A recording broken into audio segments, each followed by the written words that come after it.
What is up, YouTube? This is T Quinton1 coming at you with another video, and today I'm going to be talking to you about The Night Flier, a 1997 TV horror film and an adaptation of the Stephen King short story of the same name. When it first debuted on HBO, it received Horrible reviews. Horrible reviews. Downright insulting reviews. but while it hasn't achieved full cult classic status in the years since its release, its reputation has softened quite a bit, chiefly among King fans. Personally, I think it's earned at least that much. Despite some times where it crosses the line into full blown cheese fest, The Night Flyer is a suitably creepy and atmospheric horror film, and one that delivers some real scares despite its humble packaging. Starting with the premise, which is a unique one. A hardened and cynical tabloid journalist, played wonderfully by the late Miguel Ferrer, who you might recognize as Albert from Twin Peaks, is on the trail of a serial killer who claims to be a vampire. That probably could have sustained a decent thriller on its own, but the titular Night Flyer's modus operandi is a unique one.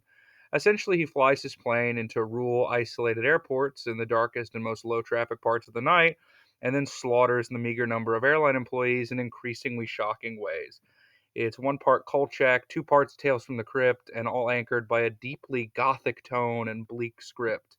This movie surprised the hell out of me, honestly. As I already said, Fair is a gem in this. His character isn't likable. In fact, he's a real asshole, but he is entertaining. And seeing someone who claims to have seen it all get genuinely unnerved is a really effective shorthand trick at sowing terror in the audience.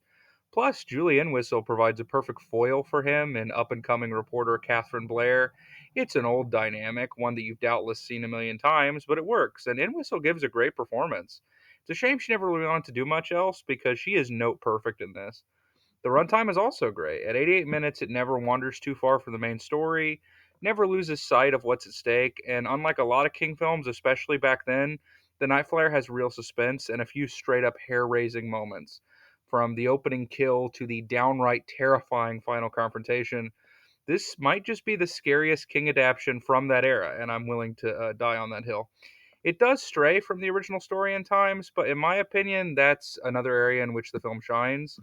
While the short the movie's based on often felt like more of a thinly veiled list of grievances at tabloids, there's a sense of tragedy to the reporters in this film.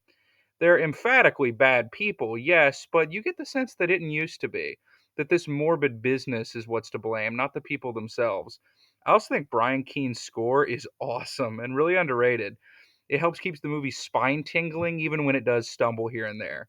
And look, it ain't perfect. There is that kind of 90s TV movie feel, and there's some dialogue that's a little rough, but there are also some genuinely great moments. I can't lie, there were plenty of times when I was scared during the film. And when grading a horror movie, that is my most valued criteria. The Night Flyer is a real treat, and even if it might be a little early for some, not for me, to start a Halloween binge, it really earned a spot on my list. I'm going to give it an 8 out of 10. This is T Quinton 1 signing out.